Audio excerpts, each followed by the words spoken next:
ఇక్కడ రెండు విషయాలండి. ఇప్పుడు ఏదైతే కాసిన చెట్టుకే రాళ్ళు అని, ఒక మామిడి చెట్టు కాస్తేనే దానికి రాళ్ళు వేస్తారు. సో ఆంధ్రప్రదేశ్లో తెలుగు రాష్ట్రాల్లో ఎంతోమంది జ్యోతిష్కులు ఉండగా ప్రపంచం మొత్తంలో ఫస్ట్ టైం ట్రోల్ కాబడిన జ్యోతిష్కుడిని. అవును. So I proud that. నేను చాలా గొప్పగా ఫీల్ అవుతాను. అయితే ట్రోల్ ఎందుకు చేస్తూ ఉన్నారు అంటే ఒక కొన్ని పాయింట్స్ ఉంటాయి, సింగిల్ పాయింట్ ఎజెండా వాళ్ళకి కొన్ని ఉంటాయి. వేణుస్వామి, సింపుల్ క్వశ్చన్, వేణుస్వామి జాతకాలు చెప్పినవి జరగలేదు, లీవ్ ఇట్ వదిలేయాలి, దాన్ని వదిలేయాలి. వేణుస్వామి అంటే మీరు పట్టించుకోనప్పుడు, వేణుస్వామి వల్ల మీకు ఏది జరగనప్పుడు, వేణుస్వామి అనే వ్యక్తిని ఒక నీటి బుడగలాగా చాలా కూల్గా ఈడు వేస్ట్ అని వదిలేయచ్చు. కానీ వేణుస్వామి చెప్పింది జరుగుతుంది అనే భయం ఉన్నవాళ్ళు, ఎక్కడ వాళ్ళు అనుకున్నవి జరగకుండా వ్యతిరేకమైన దిశలో జరుగుతాయో అనే భయంతో నన్ను ట్రోల్ చేయడం స్టార్ట్ చేస్తూ ఉన్నారు. రెండోది, వాళ్ళు ఏం ప్రొజెక్ట్ చేయదలుచుకుంటున్నారు అంటే వేణుస్వామి చెప్పింది జరగదు అని వాళ్ళు కొంతమందికి చెప్పాలనే ప్రయత్నం చేస్తూ ఉన్నారు. జనరల్గా మనకు నమ్మేవాళ్ళు, నమ్మని వాళ్ళు, తటస్థులు ముగ్గురు ఉంటారండి మనకు. సో నమ్మేవాళ్ళు 100% మనం చెప్పేది నమ్ముతారు. నమ్మని వాళ్ళు ఎంత చెప్పినా నమ్మరు. నమ్మేవాళ్ళు నమ్ముతారు, నమ్మని వాళ్ళు నమ్మరు. తటస్థులు మాత్రం ఏం చేస్తారంటే మనం ట్రోలింగ్లో ఉన్నప్పుడు ఇటు జంప్ అవుతారు, మనం చెప్పింది జరగగానే ఇటు జంప్ అవుతారు. సో ఇలాంటి వాళ్ళు ఏం చేస్తారంటే కొన్నిసార్లు మన అపాయింట్మెంట్ అడుగుతారు వద్దంటారు. సో నేను చెప్పింది ఏదైనా జరిగింది అని వాళ్ళకి అనిపించినప్పుడు అపాయింట్మెంట్ కావాలని ఫోన్ వస్తుంది. ఇలాంటి ట్రోల్స్ చూసినప్పుడు ఎందుకులే పక్కన వెళ్ళిపోతారు పక్కకి. సో దీంట్లో నమ్మేవాళ్ళు అంతర్లీనంగా ఈ ట్రోల్స్ చూసి అరే మన గురుగారికి ఇలా జరుగుతుంది అని బాధపడతారు. నమ్మని వాళ్ళే మనల్ని ట్రోల్ చేస్తారు, ఇంకెవరినో ఇన్ఫ్లుయెన్స్ చేద్దామని. ఈ తటస్థంగా ఉండే వాళ్ళు ఏం చేస్తారు, కొంతమంది ట్రోల్స్ చూసి వేణుస్వామి వద్దులే అని వెళ్ళిపోయే వాళ్ళు ఉంటారు, అపాయింట్మెంట్లు వద్దులే అని. దీంట్లో కొంతమంది వేణుస్వామి అపాయింట్మెంట్లు కావాలనుకుని వచ్చేవాళ్ళు ఉన్నారు. ఇప్పుడు ఉదాహరణ ఈ కండిషన్ చూస్తుంటే ఇప్పుడు ఉన్న ట్రోల్స్ను నాకు 10 to 20% పెరిగింది, నాకు కాల్స్ పెరిగినాయి అంటే అపాయింట్మెంట్ కోసం. అంటే ఇది నాకు పాజిటివ్ సైడ్. మరి దీంట్లో బెనిఫిట్ పొందేది ఎవరయ్యా అంటే బంధువుల రూపంలో ఉండే శత్రువులు, స్నేహితుల రూపంలో ఉండే శత్రువులు, ఫాలోవర్స్ రూపంలో ఉండే శత్రువులు, నాకు సంబంధించిన వాళ్ళు.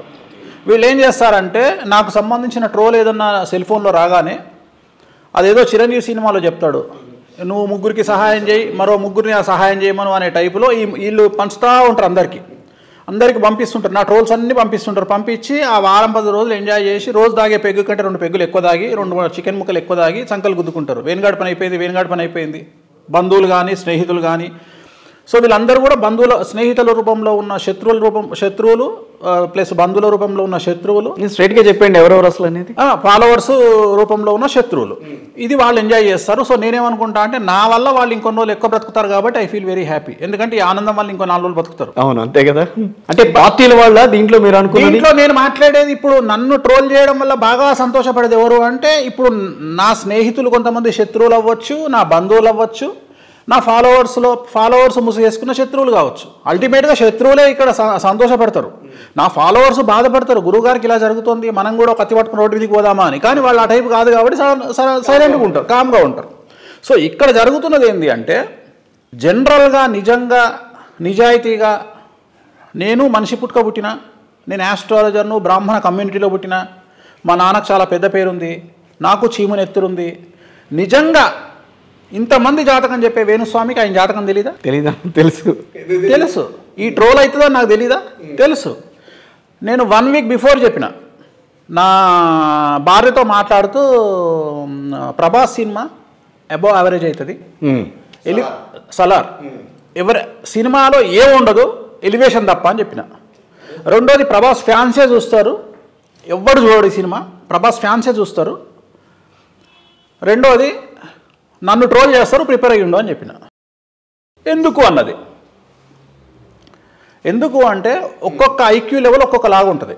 నేను యాక్చువల్గా ప్రభాస్ గురించి మాట్లాడింది ఏంది, ప్రభాస్ జాతకంలో ఆరోగ్య భంగాలు ఉన్నాయి లేదా ప్రాణగండాలు ఉన్నాయి అని చెప్పిన.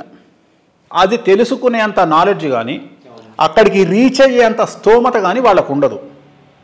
నేను చెప్పినప్పుడు ఆ లెవెల్కు ప్రభాస్ లెవెల్ ఇన్ఫర్మేషన్ గ్యాదర్ చేసుకునే లెవెల్ వాళ్ళకి లేదు. ఎందుకంటే వాళ్ళు సోషల్ మీడియాలో కానీ టీవీలో కానీ వచ్చిందే వాళ్ళకి తెలుసు తప్ప ఒక మనిషి వ్యక్తిగతమైన జీవితంలో ఏం జరుగుతుంది అని తెలుసుకునేంత సినిమా ఉన్నోళ్ళు కాదు వాళ్ళు.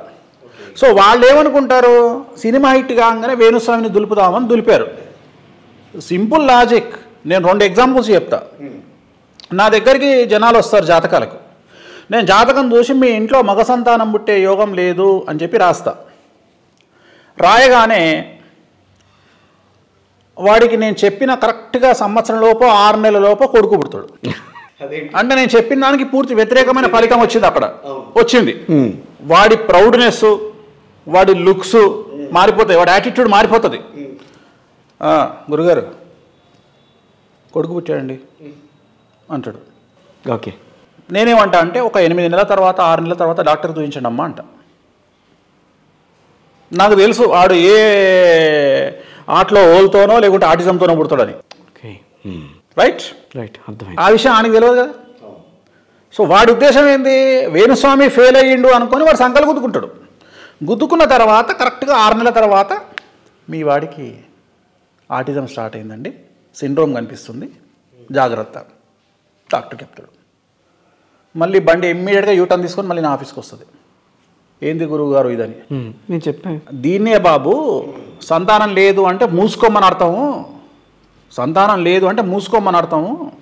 అంతేగాని కొడుకు పుట్టిండు కదా అంటే ఇదే ఆటిజం లేకుండా కొడుకు కనుక నీకు పుట్టకుండా ఉంటే నువ్వు హ్యాపీగా బతుకుతావు.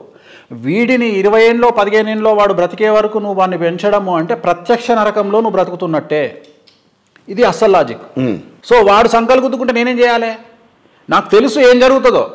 నీకు మగ సంతానం లేదు అని చెప్పినా అంటే దాని అర్థం వాడు పుట్టిన 10 ఏళ్లకు బాలారిష్టంలో 7 ఏళ్లకు చనిపోవచ్చు, లేదా 10 ఏళ్లకు చనిపోవచ్చు, లేదా పుట్టగానే హార్ట్లో ప్రాబ్లంతో పుట్టవచ్చు, ఆటిజంతో పుట్టవచ్చు. అసలు అదే జాతకం అంటే. సో ఇది కాదు కదా ఉండేది.